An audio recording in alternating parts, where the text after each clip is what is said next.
Hello, South Arkansas. I'm Doc Bryce. Let's talk news. The Calhoun County Water Association is still under a boil order, according to the Arkansas Department of Health, until further notice. Locust Bayou Water Association is under a precautionary boil order for approximately 130 customers east of County Road 2, including customers surrounding the fire department areas and south of the Locust Bayou area due to a construction-related waterline break.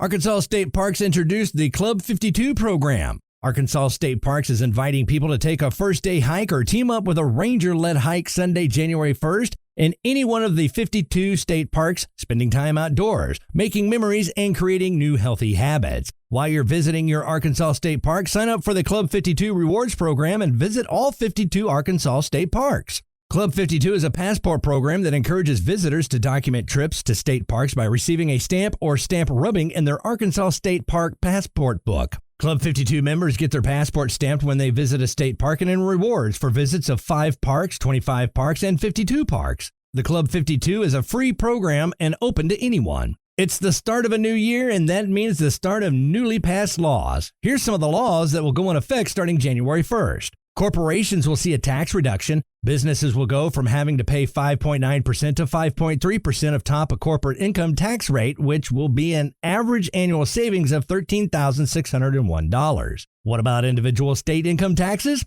Arkansans will start to see the benefits of a lower state income tax in the upcoming year. The rate change was passed in 2021 and now will show up on next year's tax returns. Alcohol sales on Sunday. Bentonville and Rogers can begin doing that on January 1st. There are now 21 cities in Arkansas that have voted to approve Sunday alcohol sales. Sports betting. For the first time, Arkansans will have mobile betting for Super Bowl and March Madness. I'm Doc Bryce. Go make some news today. Bryce Robertson is next. From the Radio Works newsroom, I'm Bryce Robertson with the news. Yesterday morning, an El Dorado man was killed and 2 other drivers were hurt in a 3-vehicle collision in Magnolia. The wreck happened on US 82 east of the US 79 East Main intersection. According to police, a 2018 model Dodge Ram, driven by Christopher Wilson of Hope, was traveling eastbound on US 82. The truck crossed the center line and struck 2 westbound vehicles, which were 2015 Dodge Ram, driven by George Critton of Magnolia, and a 2002 Porsche, driven by David McClelland of El Dorado, who did not survive the collision. Critton and Wilson were injured and taken to the Magnolia Regional Medical Center. The weather was clear and the road was dry. Trooper Brian Palmer investigated the wreck for the Arkansas State Police. McClelland's death was the 10th motor vehicle fatality in Columbia County this year and the 3rd this month. There were 7 motor vehicle deaths in Columbia County in 2022.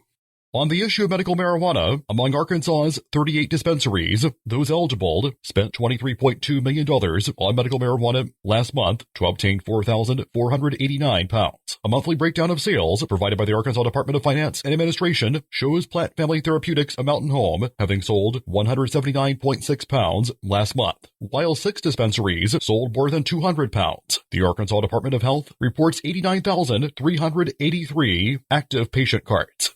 The rest of today's news is coming up in a matter of moments.